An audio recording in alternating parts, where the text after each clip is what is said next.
Welcome to The Gaily Show, where we celebrate LGBTQ culture and entertainment, both in Minnesota and beyond. I am your host, JP Darbogosian. This week is part 2 of our series on the Banned Book Club. If you haven't heard part 1 of our series, it aired last week. You can find it on AM 950's website or anywhere you stream your podcast. Just search for The Gaily Show. Briefly, the Banned Book Club is an initiative that the Digital Public Library of America is launching and running, and it literally unbans books in real time. So if a book is banned at your school or your library, the app automatically gives you access to that book as an ebook. They also provide a map of the United States so you can see what has been banned and by whom. For part 2 of our series, I met with the executive director of the Digital Public Library of America, John Bracken, to discuss the Banned Book Club and talk more about book bans in the U.S. Well, John Bracken of the Digital Public Library of America, welcome to The Gaily Show. Thank you, JP. It's so nice to be here with you. Absolutely. So last week we were talking to our listeners about the Banned Book Club, and I want to start with actually getting your take as the leader of the Digital Public Library of America, your take on book bans. What's going on with them? Why do you think they're expanding the way that they're expanding right now? Like, give us your wisdom on this topic. Yeah. Wow. Well, first of all, at the Digital Public Library of America, we were created because we think in a digital age, we should have more access to knowledge and information, not less. Right. And, I guess to answer your question about this moment in time, we know that throughout history, there have always been movements, efforts to limit access to knowledge and information. It's taken different forms. It's come from lots of different communities. It comes from different ideological formations, right? And so for us, we just go back to what's our North Star? What do we value? We want to increase the access to knowledge and information. We know that that's a core basis of what it means to be human, to be able to exchange ideas, dive into ideas. In this historical moment, as we thought through what our role and responsibility was as a Digital Public Library of America, I think there are various factors around the current crisis of book banning. I think at DPLA, part of our analysis is it's clearly not all of it, but a big part of the motivation and drive among the book bans is an attempt to squash and limit queer and Black and brown voices and narratives in particular. And at a moment in time when we've been making, through the efforts from the streets to the classrooms to boardrooms, real efforts in recasting what the American narrative is, whose voices have been missing from that narrative throughout time, that it's not a coincidence that this level of pushback has been happening, especially around Black, brown, and queer voices and authors and narratives. It's not the 100% of what we've seen in the book bans, but that's a core part of the motivation. And so we've been really trying to, that's been our motivating factor as we've tried to address that. Something that I have seen, so we've seen the book bans happening like literally in almost every state. Well, I mean, your map that you have on and we'll talk about this on your website, across the country. But then also there's this phenomenon of it's a small group of people that seem to be organizing this. What is your take on that? Where it's like, it seems to be everywhere, but also this small group that seems to be affecting all of this harm in our libraries. Yeah, no, I think that's a really good point.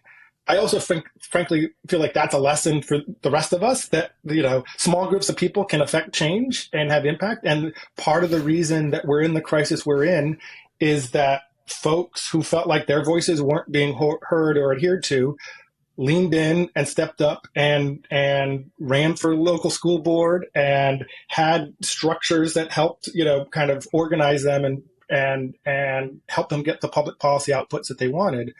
I think one of the encouraging things over the last year is we've seen librarians and teachers and the majority of parents and others step forward and lean forward in new ways. So we've seen things like the American Library Association begin to encourage and create training sessions for folks who want to join library boards, for instance, and school boards, right? And so, I mean, it's, we are lucky enough to live in a system where civic participation can have impact, right? And so I think for a lot of us in the library field, we're often comfortable talking to ourselves and to our core friends, and this has been an extra boost to engage in these what can be very difficult civil debates and conversations. And we're needed. I mean, that's part of the motivation for this is libraries and librarians are core assets to this figuring out what 21st century American democracy struggle that we're all going through. So I love that there are those trainings happening, and we will link to those to our folks on our website and in the show notes because folks need to be seriously considering joining their library boards. What I love, however, about the Banned Book Club is the immediacy of how quickly you can unban a book and make it accessible again in an ebook, a digital format. So can you talk to us about the Banned Book Club? Where did the idea come from, and using technology to fight these bans? Yeah. I mean, look, like I said, DPLA is motivated by the notion that in a digital world, we should have more access to knowledge and information, not less, right? And we've had a lot of conversations about the negative aspects of these mobile devices and digital. I mean, and I think we're more focused on some of the negative aspects today than we were, 5 or 10 years ago.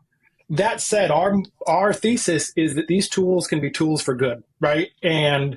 And part of the magic of a digital space and access to information is that we can make your attempt to ban a book from a shelf, make it much less relevant by you take a book off a shelf, we're going to make it available for free download for anyone in that space on their mobile device, period, full stop. And that was the motivation, right? How can we take advantage of the systems and tools that we've built?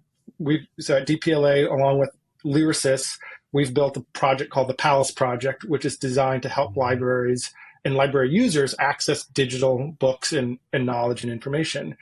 And the insight was we can use that tool to make it almost irrelevant. The banning of books, at least decrease the relevancy of it by replacing that book that gets pulled off of a shelf with a digital copy that anyone can download whenever they want, wherever they are, in their own privacy, right? I love that. So walk us through how somebody would, because right now you have on the website, there is this fantastic map. And for folks listening in Minnesota, there are a number of schools that have books banned. Listen to last week's episode. We got into all of it. But talk us through how somebody can use the app and get access to the books that have been banned in their library. It's pretty simple. So go to your mobile, whether it's your iOS or your Android store. You look for the Palace app, the Palace Reader app. It's got a cute little logo. It looks like a P. Download that, and once you enable geolocation, right? If you're at a school, if you're passing a school where a book has been banned or a library has been banned, you will get a notification saying, the Bluest Eye has been banned here. Do you want to download it and access that book yourself? And that's as simple. So we've created a library of banned books that are available. We've also have the largest curated collection of books in the public domain, so books that are out of copyright in the world, and including several of those books have been banned. So we make those available as well for free download.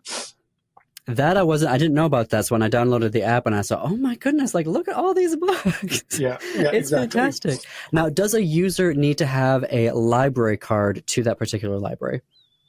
No, if you're in that, you register for a DPLA Banned Book Club library card and you can access the books. Fantastic. What has been the response so far? The response has been great. I think, as you intuited, there are a couple of different levels, right? One, we really wanted to acknowledge the role libraries and librarians have played and really being at the front lines of a lot of these debates. When we crafted this program, we work nationally, right? I live in Chicago on the north side where, book banning, Chicago Public Library and the mayor of Chicago have been great champions, and the governor. That's not the case across the country, right? And so when we crafted this, we worked really carefully. We consulted with partners across the country in states where book bannings were becoming regular parts of their work. And we wanted to create a system that recognized the role of libraries and librarians, and frankly also protected them, right? We know it can be actually a dangerous time for librarians with this topic. The other thing we really wanted to do was draw attention. So we recently launched a partnership with the University of Chicago, the library at the University of Chicago, who feels so passionately about this. And we're trying to ground it in the history of book bannings, and that there's, what can we learn, throughout history, there have been waves of this, and how do we help ground that reality? And then the third part that's really important to us is, what are these voices that are trying to be being silenced, and what's our role and responsibility to uplift these voices, right? And again, being fully aware that the onus of a lot of these bannings is queer voices and narratives, and Black and brown voices and narratives that are so important, not just for folks from directly, who those experiences speak to, but for all of us, right? It's a core part of being part of a society, to be able to access voices that aren't part of your core experience, as well as ones that affirm your experience. And so that's what's been driving our participation in this. I'm curious. So you have a technology background throughout your career. So what has it been like for you, kind of tapping into those resources? Like, what's this project been like for you on a personal level, given your background? Yeah, that's a really good question. I think, especially when I talk to various partners and colleagues inside and outside of the library space, on the first hand, while we know that there have been historical moments when this has happened, this was not, when I look at what led to the formation of the Digital Public Library of America, creating a mechanism to evade banning of books was not on our bingo card, right? This is, so to agree, it's sort of shocking and depressing, right? That we're in this moment of time, right? It is. I guess on the other hand, right, for me, like, it's also so enervating, and we've gotten more response from this project than anything else I can think of that we've done recently, right? And this speaks to folks. And if, just knowing that if one book can make a difference, again, to a child, I think about family members, right? And knowing how important it is to have voices and examples that they don't see every day, available to them, and experiences to them. To your point, it can save a life, right? To the title of the thing. And if we're able to help facilitate that access of knowledge information, that if we can be part of that collaboration with teachers and librarians and other folks across the country, then that's worthwhile. Wonderful. Thank you. Can you share with us again, how do folks connect with you, the DPLA, and to download the app? So you can go to dp.la and you'll see, get links to everything we're doing. The Palace Project is the name of the app. You throw that into your app store and you'll find it and download it, and you can access banned books and non-banned books. Perfect. Well, John Bracken, you have a standing invitation to join us here at the Gaily Show and on This Queer Book Save My Life. So anytime there are updates, new things we need to know about banned books, please stop on by. We will love to have you here. Thank you, JP. Thank you for being up front and helping to lead these types of conversations. It's incredibly important. For more information on the Banned Book Club, head to this website, thebannedbookclub.info. Download the Palace Project app in Apple's App Store or on Google Play if you have an Android device. And stay tuned to this space. We'll be having more about fighting book bans throughout the year. All right, I want to highlight a couple things happening over at Max, HBO Max. The newest season of Sort Of dropped last week. This show from CBC in Canada is amazing. I cannot get enough of it. It was created by Bilal Baig and Fab Philippou. Bilal stars as Sabi, a non-binary millennial who is transitioning while navigating their Pakistani immigrant family, working as a bartender, and being a caregiver for a family whose mother is the victim of an accident. My favorite character in this show is Seven. Seven is quite possibly one of the greatest characters created of any comedy series in the past decade. Seven is played by Amanda Cordner, who deserves all the awards. And debuting today January 27th on HBO Max is Lil Nas X, Long Live Monetero. I am also very excited about this film and getting to know more about Lil Nas X. I really loved his album Monetero, and the film follows him on tour and gives us a look into Nas's life as he has to live up to his status as a Black queer icon. You can check it out today. It drops on HBO Max. Okay, the Sundance Film Festival happened this month, and Sundance has a reputation for being kind of queer, and this year was no exception. I am very happy to see. There were 32 projects by filmmakers identifying within the LGBTQ plus rainbow. We're going to include links to the Sundance Film Festival's website in our show notes and on the AM950 website and at thisqueerbook.com, so you can see all the details of all 32 projects. Some of these will be available to watch in theaters throughout the year, and some of them will be available online. Again, head to their website so we can get more details on that. Right now, however, here are a few that caught my eye.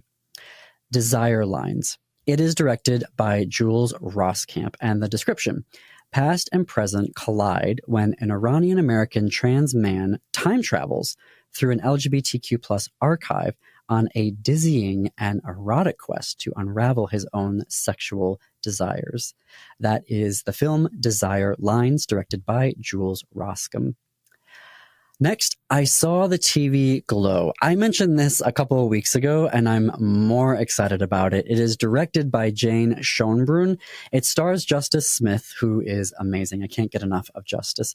The synopsis: teenager Owen is just trying to make it through life in the suburbs when his classmate introduces him to a mysterious late-night TV show, a vision of a supernatural world beneath their own. In the pale glow of the television, Owen's view of reality begins to crack. Finally, Pariah. The director is Dee Rees. This film looks to add to the amazing growing list of Black queer representation in film. The description of it is that when forced to choose between losing her best friend or destroying her family, a Brooklyn teenager juggles conflicting identities and endures heartbreak in a desperate search for sexual expression. Again, for those watching, here's the link to all. Again, we'll have the link to all of these films and projects in our show notes or on am950radio.com or on thisqueerbook.com.